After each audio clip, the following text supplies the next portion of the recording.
So you've created an 8-figure net worth and now you're wondering, what do you do next? I'm going to give you my advice for how to handle your high net worth.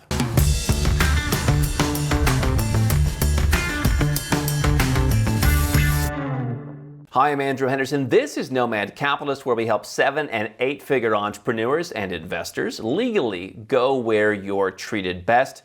Got a question that we were tagged in on social media where a gentleman asked, hypothetically speaking, you're 21 and you just hit 8 figures in net worth. What do you spend it on? And he adds the criteria, assuming you're not a materialistic person.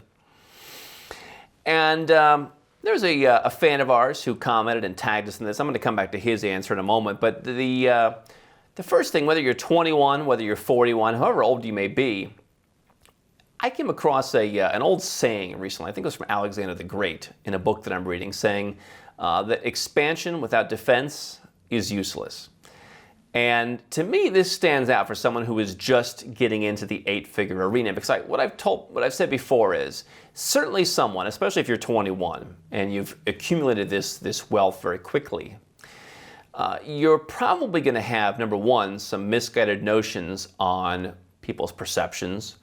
I think that I've certainly talked to 21-year-olds who expect that they're just going to go and announce to everybody that they have $20 million and people are going to fan palm leaves at their feet, like in awe of their accomplishment. And the reality is you've got more ultra high net worth individuals than ever. People are mostly focused on their own life. And so I would tell someone specifically who's younger, and this gentleman is, to be prepared for that. I was watching a video recently. I binge watched about half a dozen videos, 2 or 3 minutes each, of the fashion designer Tom Ford going through the Los Angeles airport. I don't know why. But one of the videos shows him going out of the airport. He's waiting outside the terminal. And he's waiting for his car to come. And he's just standing there. And people are commenting, like, why isn't the car waiting for Tom? And I can tell you, I've been in that same situation myself around the world where the car won't be waiting for you. You'll be waiting for the car, and then the car eventually comes around after Tom's been standing, and people are kind of, coming up to him and chit-chatting. Are you Tom Ford? And so that's the first thing I would be aware of. But as you're expanding, you're going to want to have some defenses, because in the same way that you perhaps weren't anticipating, you were anticipating more out of the 8-figure experience.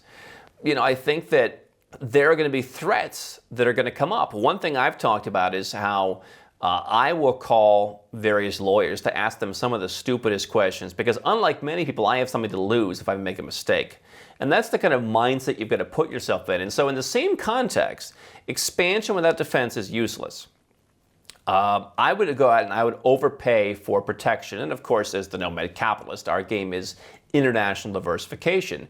But one thing I've seen working with a number of successful people, particularly in the crypto space, where they say, hey, listen, today I've got $75 million, but tomorrow it could be $35 million. I say, listen, leverage that while you can to set yourself up. Again, especially if you're young, but not necessarily. Get the best second passport you can. Get the best couple of properties you can in places that are tax-free or tax-advantaged, where you can go and live. And put together an infrastructure where, even if you're going to stay in your home country, things hit the fan, you've got places to go. And don't set up infrastructure where, hey, listen, here's a mistake that I made. You go to Colombia. I'm not saying that's the place you should go, but just as an example, you can buy $180,000 in property and get permanent residence. Don't let that number be the guidepost. I've made that mistake multiple times. If you want to buy a property that costs $1 million, buy a property that costs $1 million. Don't let some artificial number of, hey, if you want residence or if you want citizenship, get this.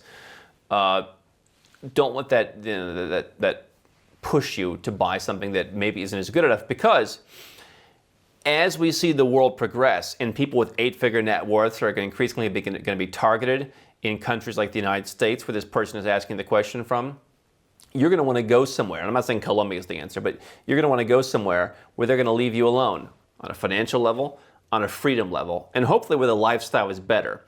And if you can buy a property that you will want to go to, not just that meet the minimum, but that you want to go to, then when things happen, you'll be in the next flight. Now, I would suggest consider going and spending some time there and getting comfortable, and maybe you just leave your home country entirely and you go where you're treated best. Chances are the country you're living in, where you just made your 8-figure net worth, is not the best. It's one of 200 plus jurisdictions. Odds are pretty low. It would be number one. But I would go out and I would get properties. I would get the best second passport I can. And I've had a number of people recently who are at the 8-figure range who are getting into the second passport game. And I'm saying, you know what? Look at Malta. It's going to cost you $1 million. It's worth it. Okay? Take the money out of your 8-figure net worth and get the best and give yourself the flexibility.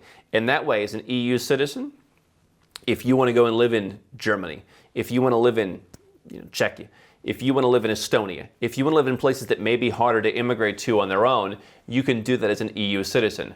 Obviously, pursue your passports in your family tree, but if you're going to get citizenship by investment, and I've hit 8 figures, especially if I'm someone where I can plan to continue to make money, I would overpay for the best.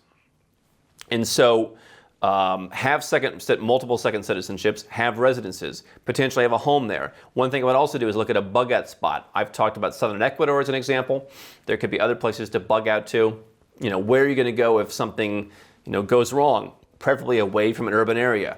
I'm not a doom and gloom person, but certainly, we've seen riots in the streets. We've seen chaos. What do you do when you just need to escape it all? By the way, what do you want to do when you want to do Bill Gates Think Week and you just want to be left alone for 2 weeks because you're going to hone your craft and you just want to be left alone?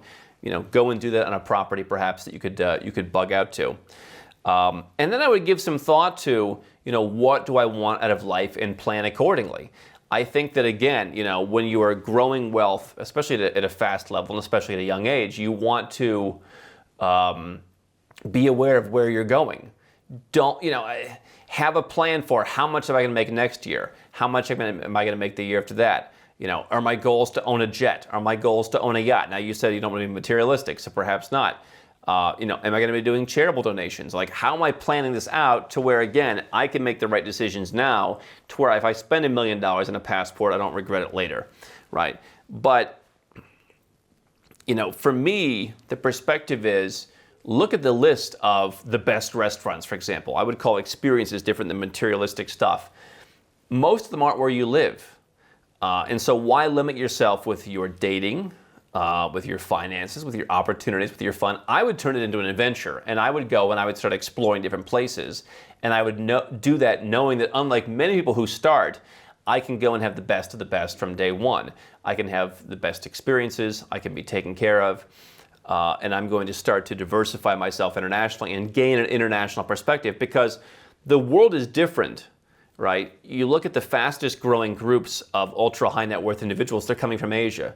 Certainly you have lots of wealthy people being minted in the West, in countries like the US and Switzerland and Canada. Those are some of the top. But I want to know what's happening in other parts of the world. If I want to plan to stay wealthy, I'm going to want to know what's happening in Asia. I want to know what's happening with India's economy. I want to know what's happening in parts of Europe. I want to be aware of up-and-coming places. And so to me, I would take it as an adventure. But definitely I would look at the best residence, the best citizenship. I would buy property that exceeded the minimums to secure the residents to live in those places. And I would have a place to go to escape. That's what I would do to make sure I'm defended as someone with a newly 8-figure net worth. And I would get comfortable being international so that no matter what happens in my home country, I am covered. Don't stop now. We've got well over 1,000 more videos here on YouTube for you to watch and learn how to go where you're treated best. And if you want to work with Nomad Capitalists personally, go to nomadcapitalist.com/apply, learn about our unique, tried and true process, garnered over years of experience, and learn how you can become our client.